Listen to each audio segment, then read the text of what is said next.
Oh, how my life has turned to a point of no return.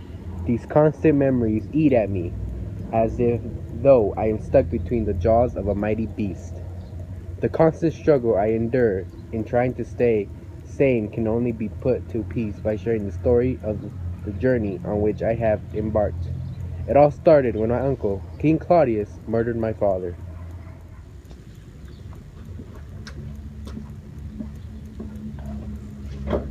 My brother Claudius, how have you been? Good, my brother, good. What brings you around my complex? I want to see if you want to go for a few drinks. With you? Of course. Let's get going.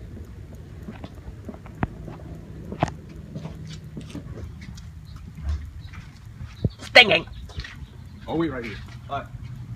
Let's get 2 drinks. We're going to get that.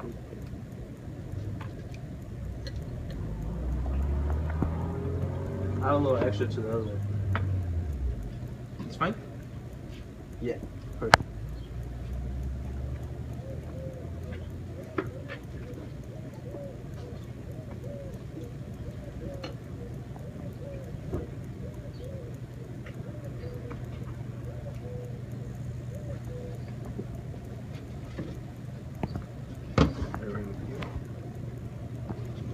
Thank you.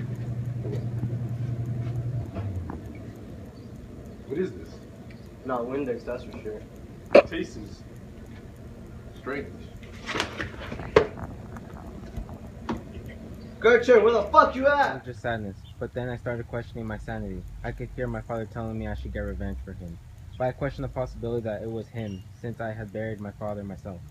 So I did one thing I could think of: question my mother. You see what happened when Dad died? The world went to shit. Well, we have King Claudius now. He's bringing peace to the land. I think it. Are you mad? Look around you. The world literally ended.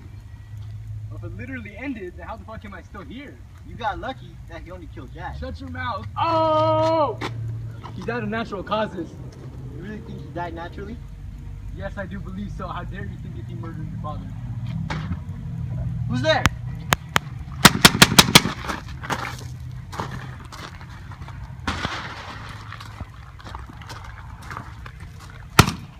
It turned out to be the father of my love, not Claudius, who I had killed.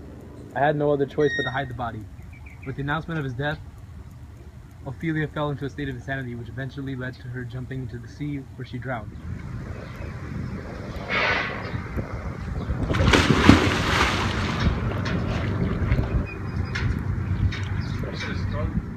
With the death of both my lover and my father, I sought out Claudius so I could put a stop to his reign of terror.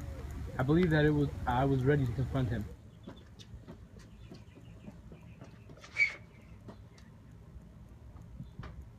I was given a boost of confidence when I saw that Fortinbras was willing to risk the lives of his men as well as his own for a small piece of land. This made me set my priorities straight and allowed me to prepare myself for this confrontation.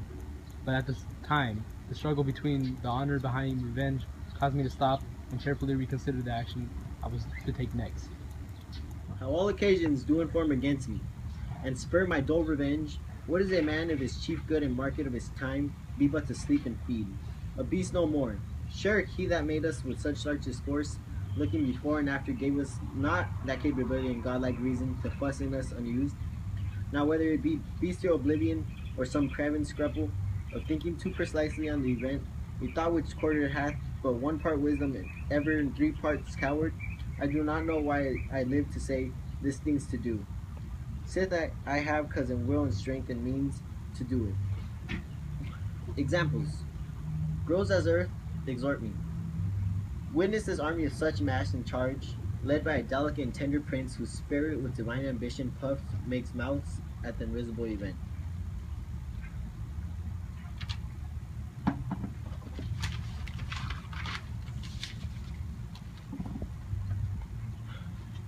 Exposing what it is, mortal and unsure, to all that fortune, death, and danger dare, even for an eggshell. Rightly to be great is not to stir without great argument, but greatly to find quarrel in a straw when honor's at stake. How stand I then, that have a father killed, a mother stained, excitements of my reasons and my blood, and let all sleep? While to my shame, I see the imminent death of 20,000 men that for a fantasy and the trick of fame go to their graves like beds. Fight for a plot whereon the numbers cannot try the cause, which is not a tomb enough and consonant to hide the slain. Oh, from this time forth, my thoughts be bloody, or nothing be worth. With my mind made up, I headed toward the complex of the bastard king, ready to avenge the wrongful death of my father. Upon my entrance to the vicinity, I was quickly confronted by furious Laertes who sought a similar kind of revenge upon me. Move out of my way. My quarrel isn't with you. That is where you're mistaken. You have taken the lives of my father and sister, which cannot be returned. Don't blame me for their actions. I'm here to kill the man that truly brought this sadness upon both of us. That is where you're mistaken again, Prince. Claudius has told me how you killed my father, which inevitably led to the death of my sister. And now, like your father, you're gonna die.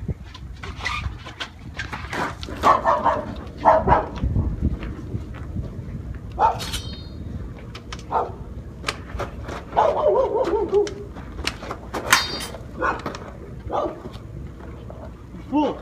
We're supposed to defeat Claudius, not join him. I didn't do this for Claudius. He's a fool and a coward. I did this for myself.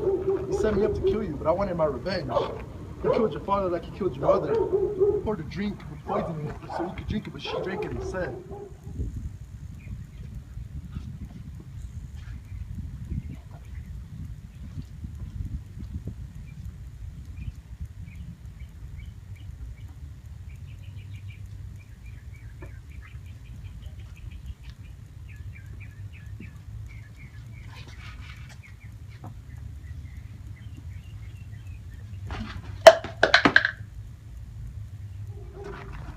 Now, although I have fallen, you will too.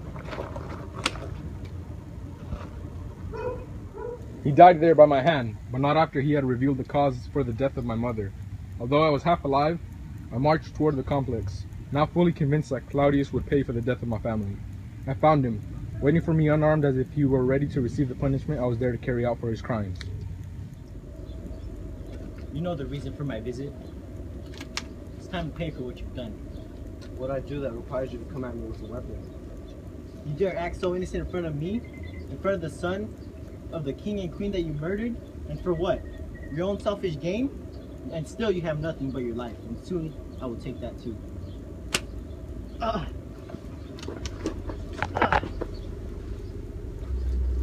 Or go fuck yourself.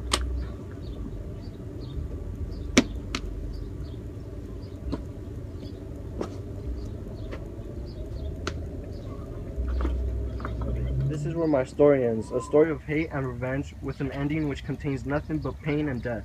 As I lay here, slowly perishing, I can see the spirit of my father content with the fact that I have honored his name by avenging his death.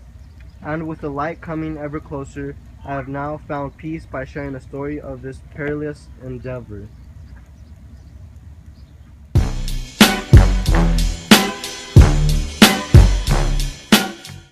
So I'm here, I'm in group 7 for the soliloquy, and it's on page 203. Alright, so it starts off with how all occasions do form against me, and spur my dull revenge. What is man if his chief good and market of his time be but to sleep and feed? A beast no more, surely he that made us with such large discourse, looking before and after gave us not the capability in godlike reason to fuss in us unused. Hamlet is basically trying to say in this little excerpt is that all these occasions that are going on against him, like, you know, that's making him spur, like, make him, like, you know, want vengeance and revenge. So, like, King Claudius, like, you know, killing his father, and then all this other stuff that happens inside, and then as Gertrude actually, like, marrying King Claudius and actually accepting her, I mean, him as her husband. And then he says right here, what is a man if his chief good in the market is of his time is eat, sleep, and feed? Because, like, basically he hadn't really taken any action against it. So basically saying, like, his only purpose right now at the moment is just, like, sleeping and feeding. And then he compares himself to, like, a beast. So he says, like, the beast no more. That basically means, like, he's nothing more than a beast, you know, just like an animal. And then he says, like, the next line he's talking about, like, you know, how God rested all these powers into us, like, you know, to be able to think logically and to, like, think about time and, like, decipher it. And he's saying, like, you know, he's probably saying that this could be put to use so that it's not actually, you know, just being unused and wasted. So, yeah.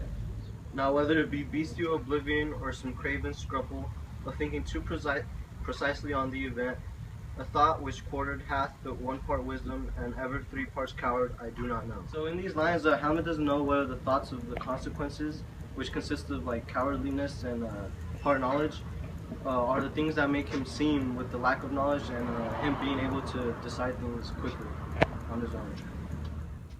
Why yet I live to say these things to do. Sit that have cause and will and strength and means to do it. Examples gross as earth exhort me. Witness this army of such mass in charge, led by a delicate and tender prince, whose spirit with divine ambition puffed. So in this part of the soliloquy, Hamlet is like pretty much like saying that he has determination and the strength to like not make a cowardly decision like he's been doing. So like, cause he's been having thinking too much about the consequences, but he knows that he has that motive and to do like not even think about it. Makes malice at the miserable event, exposing what is mortal and unsure, to all fortune, death, and danger in dare, even for an eggshell. Rightly to be great is not to stir without great argument, but greatly to find quarrel in a straw. So what he's basically saying is that these men are risking their lives for just this piece of land that really nobody cares about, and that the real reason they're doing it is for honor. Like that's the only reason they're doing it, other than to get this piece of land that no one cares about, that they don't really need. They're doing it for honor. When honor's at the stake, how stand I then? That have a father killed, a mother stained, excitements on my reason and my blood. And let all sleep, while to my shame I see the imminent death of 20,000 men, that for a fantasy and trick of fame.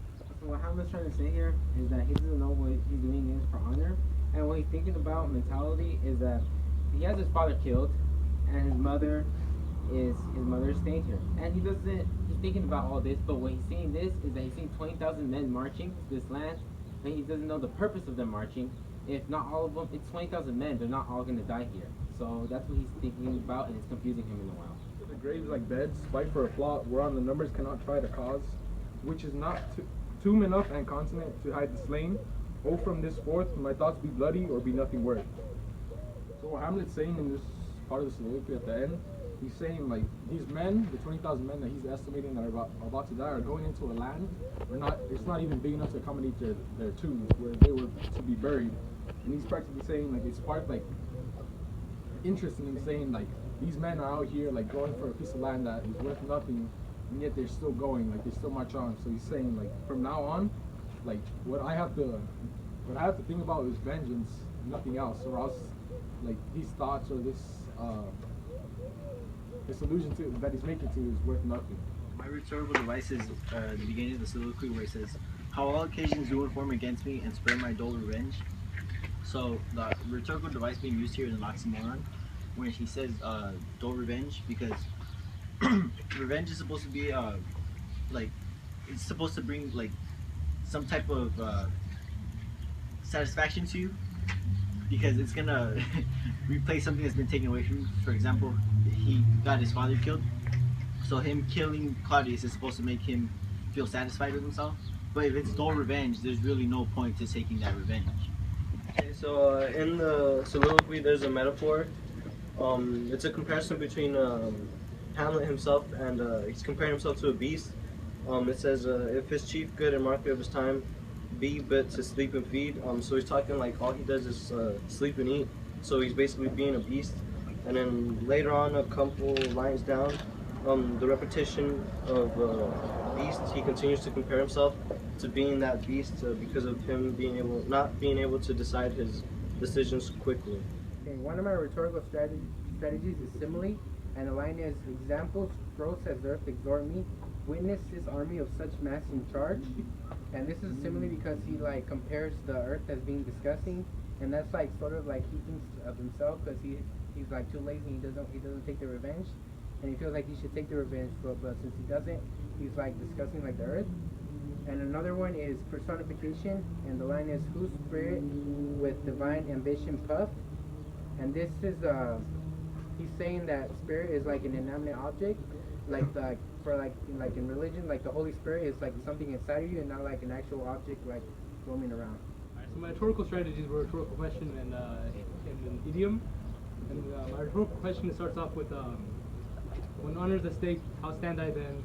Then have a father killed, a mother stained, excitements of my reason and my blood, and let all sleep. Alright, so basically right here he's questioning what he should be doing in the situation at the moment. He just found out that his father got killed by King Claudius, and his mother got poisoned by King Claudius as well. And then so he's basically asking himself the question when the answer is already apparent to us as the audience. And then my second rhetorical strategy is idiom, and it's a little bit about that. It starts off with it's not just stir without great argument.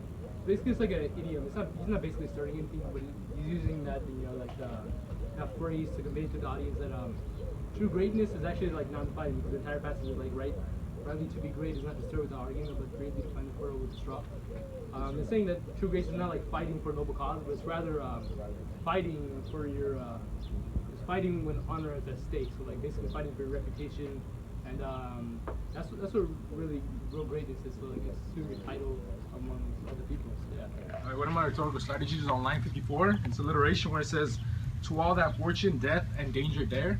So again, right here, Hamlet is comparing himself to Fortinbras and his army, where he's practically saying like with his revenge, like he's kind of like saying that he's gonna do the same, like he's gonna feel the same danger. He's gonna like surround himself with the same danger as the army, even though like the army is actually going out to battle. And another metaphor is like in the last 5 lines, where it says they have a father killed and mother slain, excitements for reason and blood, and let us sleep while to shame my seed, the imminent death of 20,000 men, that for a fancy chicken fame, blah blah. And then at the end where it says my thoughts be bloody or be nothing worth. So again he's comparing himself to Fortinbras and his army, saying like he's going through the same thing practically. Like although Fortinbras and his army are going to battle against for a small piece of land against like practically another army, he's doing the same thing when he's going to take his revenge against Claudius. So like between these two, we just see like comparison between him and Fortinbras, even though like they're really not the same. Mentioned when honor is at stake. So what it's trying to say here is that revenge is the only option to honor his mother and his father, which is his mother has died. His mother has died, and so is his father.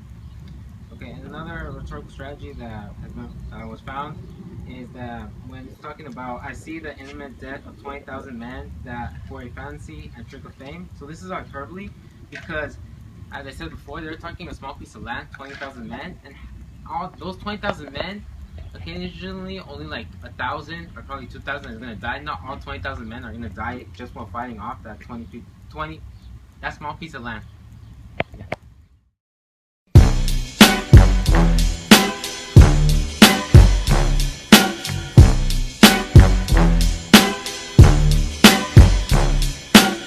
What's the difference between me?